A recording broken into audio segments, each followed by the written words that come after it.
colorful tablets. They look like candy. With the dark reality. It's definitely a high-speed marketing tactic right now that the cartels are using to attract new users. The DEA confirming first to Denver 7 that deals involving rainbow fentanyl are emerging in Colorado.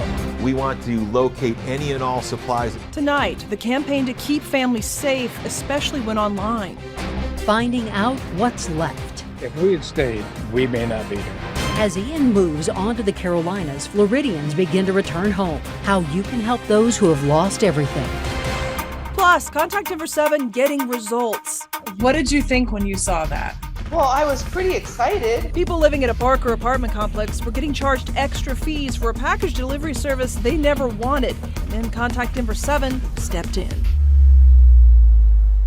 We begin tonight with an urgent warning about rainbow fentanyl, potentially deadly pills made to look like candy. The DEA confirming first to Denver 7 that this nationwide trend is emerging here in Colorado. And today the agency spoke exclusively with Denver 7 CB Cotton about the efforts to get these pills off the streets and what you can do to keep your loved ones safe.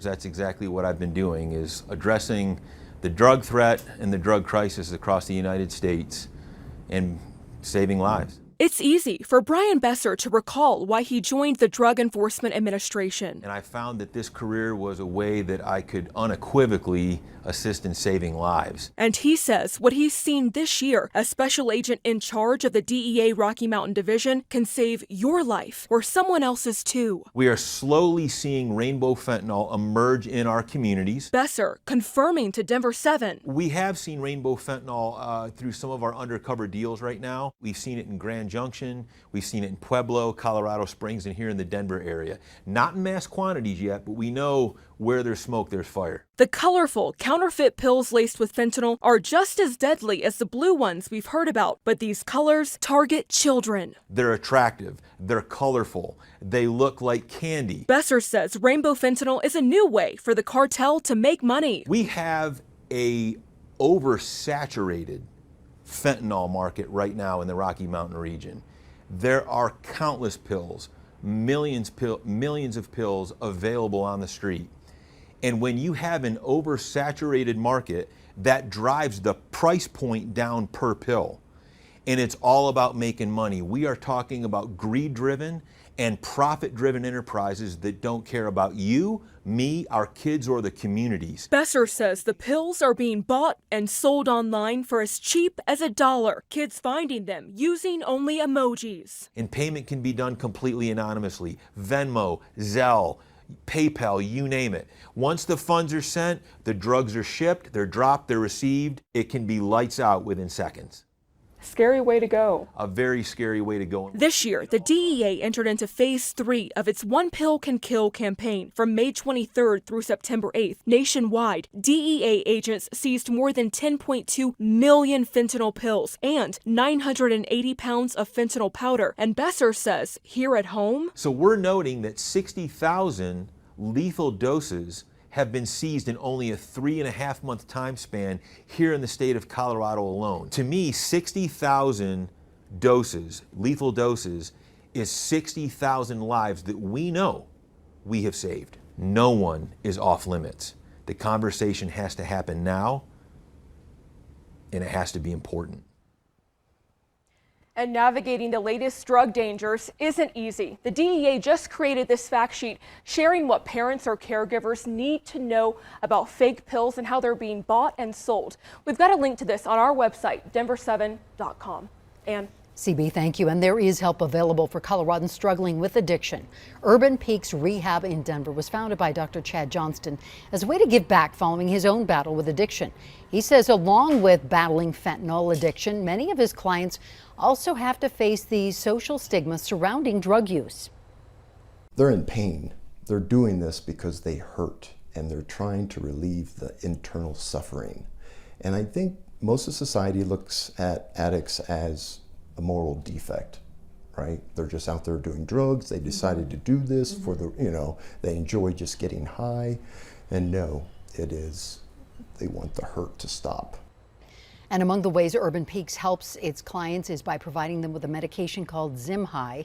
Like Narcan, this medication can reverse the effects of an overdose, and it comes in a higher dosage injection rather than a spray. Now to Virginia and the Carolinas, where more than 500,000 people are without power tonight as post-tropical cyclone Ian wreaks havoc on that region. Ian regained hurricane strength before making landfall this afternoon in South Carolina. And video captured a pier in North Myrtle Beach collapsing amid Ian's powerful storm surge. Meanwhile, in Florida, nearly 1.5 million people are still without power, now 2 days after Ian came ashore in that state. And today, evacuees returned to find out what's left of their homes, many quickly realizing what could have happened had they not left to get safe. If we had stayed, we may not be here because we'd have been sleeping in the back of our home. And as quick as this came, I'm not sure we would have got out. And tonight, the death toll from Ian is rising. ABC News is reporting at least 33 deaths in Florida, making it the deadliest storm to hit Florida in more than 60 years. President Biden says the federal government will cover the cost of cleanup from the storm. Denver 7 Gives is partnering with Scripps Howard Fund for hurricane relief. Our teams from across Florida will work with local organizations to make sure every penny you give ends up with those in need. We're making donating as easy as possible. You can text STORM to 50155. Follow the prompts. You can also scan this QR code on your screen or visit denver7.com/hurricane relief. And rebuilding from Hurricane Ian will take time. Of course, rebuilding has become a familiar process to families in Boulder County. 9 months after the Marshall Fire destroyed more than 1,000 homes, only 103 rebuilding permits have been issued. Among the issues families have run into is underinsurance, and that's left Kurt Vornhober having to rebuild his home in Louisville's Arapahoe Circle neighborhood on his own. When we found out how much insurance money we were getting and how short we would be if I went out and hired someone to build it, I thought I would do it myself to try to save that money. And taking 2 months off of work to try to get it framed and sided. In the past month, Denver 7 Gives, along with our partners at A Precious Child, have been able to help more than a dozen families displaced by the Marshall Fire. Families are eligible for up to $5,000 to help with housing and rebuilding costs. For more information on applying, you can reach out directly to A Precious Child. Contact Denver 7 getting results tonight. A Parker apartment complex is now stopping a package delivery service that people living there say they never wanted. Contact Denver 7 first brought you this story last month when Robin Knowlton found out her lease renewal at the Meadows at Meridian Apartments in Parker included a mandatory $17 a month package delivery fee for a company called Fetch. We found Fetch has an F rating with the Better Business Bureau for complaints of delayed and lost packages. Well, since our story first aired, Robin says the backlash was big enough. The complex just announced that it is discontinuing the use of Fetch starting in October. What did you think when you saw that? Well, I was pretty excited. I do believe the story that you aired made a difference. I think they're just going to go back to the traditional way of packages being delivered. And that's a great thing. That's a very good thing. The corporation that owns Meadows at Meridian did not respond directly to our story, but Robin says she just signed her new lease and is much happier to be staying there. If you have a story that you'd like Contact Denver 7 to investigate, you can reach out. You can just go to email contact7 or at denver7.com.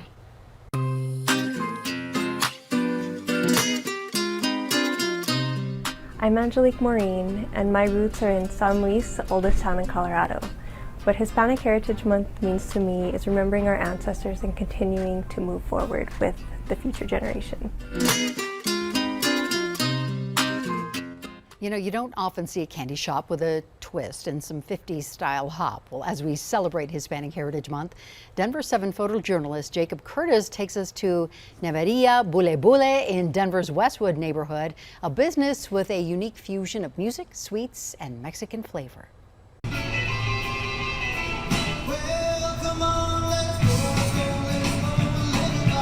We play rock and roll, me and my brother, and I do the bass, like the bass, the one that we have here.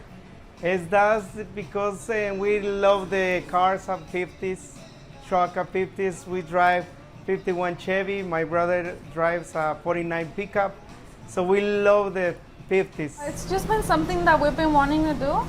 So first of all, we wanted an ice cream shop, and well, God gave us the opportunity, and thanks to Him, we made it possible. In the 50s and 60s, It's just, I feel like it's just something that everyone likes. And we make like ice cream with chocolate abuelita.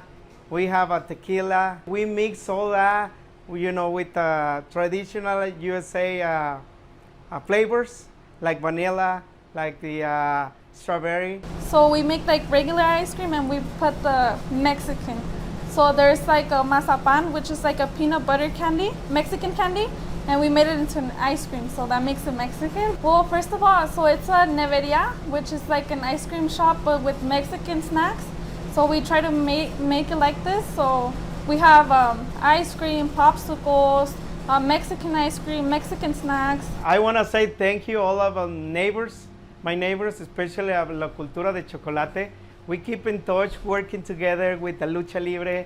We keep in touch with the Neveria. So we are so happy.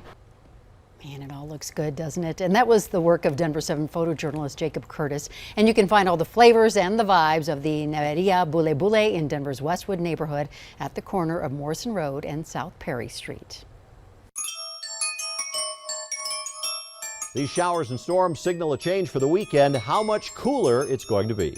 The leaves have changed color, the jack-o'-lanterns are lit, so we brought up some fun and spooky ways to kick off October coming up. Plus, scary moments on the field, putting player safety firmly in the spotlight. The Broncos weigh in on football's concussion dilemma.